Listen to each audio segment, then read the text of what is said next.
قال عليه الصلاة والسلام رفع القلم عن ثلاثة. Peygamberimiz sallallahu aleyhi ve sellem aytdı, kalem üç kişiden ko'tarilgan.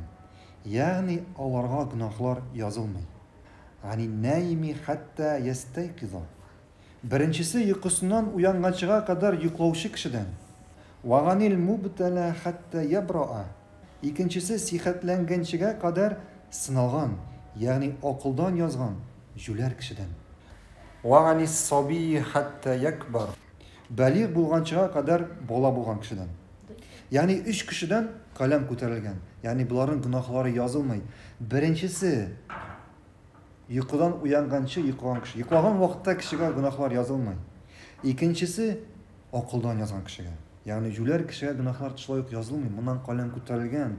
Hem üçüncüsü baliq bulgancha bola kişiden. Yani bola kişinin şulayık günahları yazılmay.